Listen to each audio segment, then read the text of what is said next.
साथियों नमस्कार। आज हम शुरू करते हैं कूलाम बल का सदिश निरूपण। कल हमने कूलाम बल के नियम के बारे में पढ़ा था और आज हम स्टार्ट करते हैं कूलाम बल का सदिश निरूपण। तो चलिए स्टार्ट करते हैं कूलाम बल का सदिश निरूपण। हेडिंग लगाइए, कूलाम बल का सदिश निरूपण।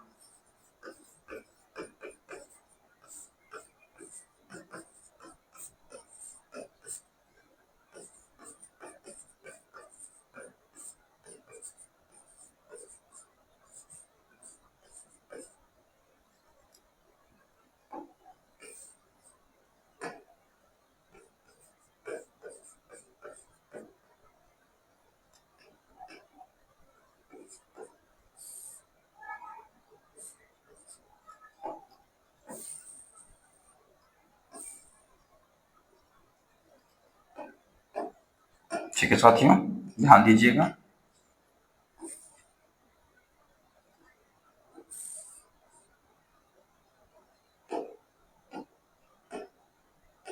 इसमें दो आवेश हैं।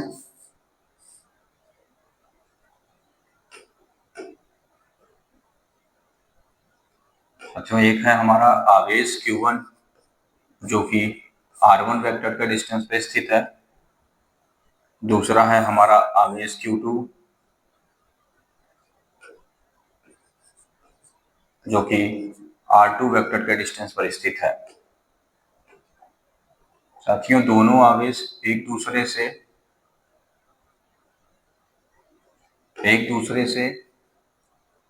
R वेक्टर पर स्थित हैं।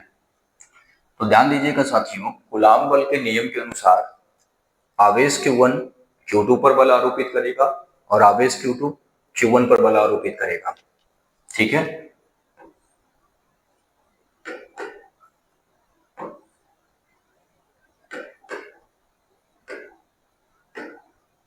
देखिएगा साथियों।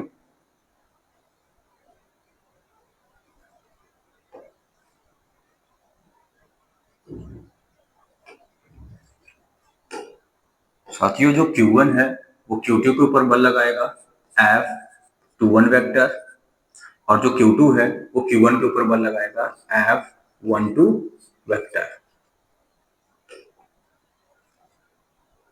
देखिएगा साथियों कि पहले के सापेक्ष दूसरे का स्थिति सदिश क्या होगा और इस Q2 के सापेक्ष Q1 की स्थिति सदिश क्या होगी। जो Q1 के सापेक्ष Q2 की स्थिति सदिश होगी वो होगी R21 वेक्टर और Q2 के सापेक्ष Q1 की क्या होगी R12 वेक्टर, और ये हमारा मूल बिंदु हो जाता है। ठीक है साथियों, तो नोटेशन देखते हैं हमारे पास कौन कौन से नोटेशन है। एक हमारे पास है R1 वेक्टर। R1 वेक्टर क्या है हमारा मूल बिंदु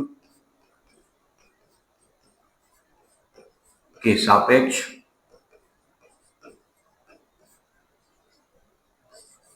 Q1 की स्थिति सदिश। ठीक है साथियों, R2 वेक्टर क्या है हमारा मूल बिंदु के सापेक्ष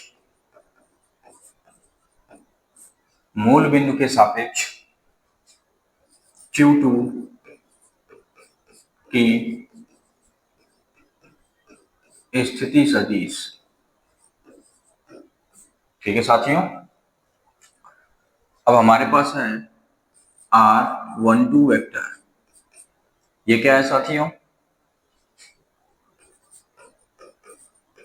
आवेश Q2 के सापेक्ष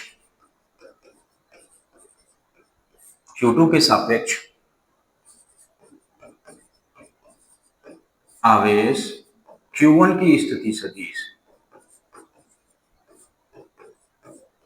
Q1 की स्थिति सदिश। ठीक है साथियों, R21 वेक्टर क्या है हमारा, ये है आवेश Q1 के सापेक्ष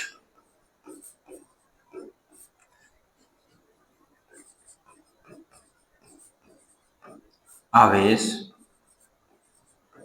Q2 की स्थिति सदिश।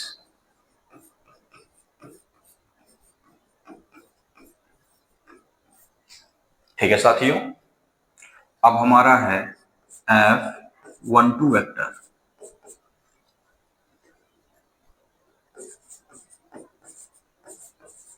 आवेश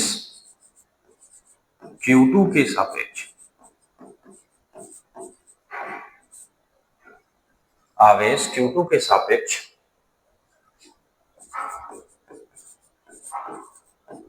आवेश Q1 पर बल। ठीक है साथियों, F21 वेक्टर क्या है हमारा? आवेश Q1 के सापेक्ष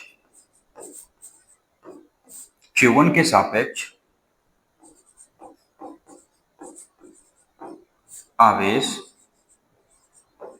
Q2 पर बल। ठीक है साथियों, तो ये सदिश निरूपण के कुछ नोटेशन है जिनको आपको ध्यान में रखना है कि R1 क्या है, R2 क्या है, R12 क्या है, R21 क्या है, F12 एंड F21 क्या है आपका। ठीक है साथियों, हम अप्लाई करते हैं यहाँ पे कूलाम का बल।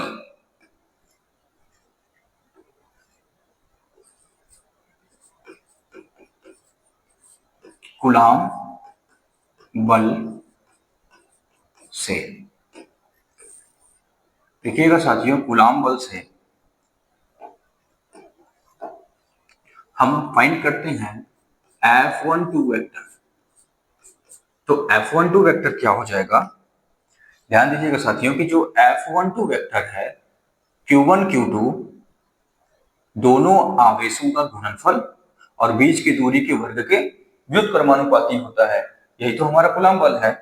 तो अगर हम इसको अप्लाई करते हैं यहाँ पर तो हमारा कुछ इस तरीके से आता है 1/4 pi epsilon not Q1 Q2 divide by R square into R12 cap. ठीक है साथियों, इस तरीके से इसे हम इक्वेशन 1 कह देते हैं। हम निकालते हैं F21 vector is equal to 1/4 pi epsilon not Q1 Q2 upon R square into R21 cap. ये हमारा इक्वेशन नंबर 2 हो गया। ठीक है साथियों, तो साथियों यहाँ पे ध्यान दीजिएगा कि जो आपका स्थिति सदिश है R12 वेक्टर, स्थिति सदिश आपका R12 वेक्टर है और स्थिति सदिश आपकी R21 वेक्टर है। ये एक दूसरे के क्या है? अपोजिट डायरेक्शन में है, परंतु विपरीत और समान है। परंतु क्या है? विपरीत और समान है।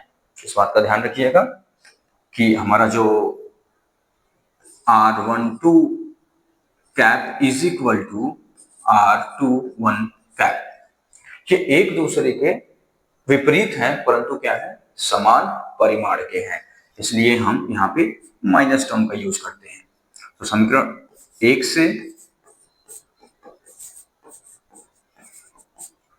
1 से F12 vector is equal to 1/4 pi epsilon not into Q1 Q2 divide by R square.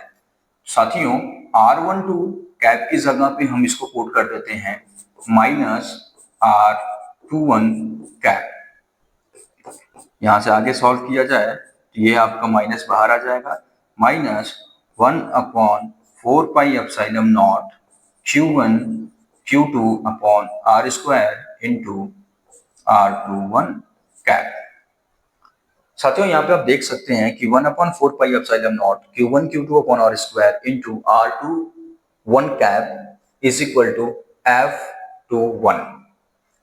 तो आप यहाँ पे साथियों लिख सकते हो कि F12 cap is equal to minus F21 vector. ठीक है साथियों, तो F12 vector is equal to minus F21 vector.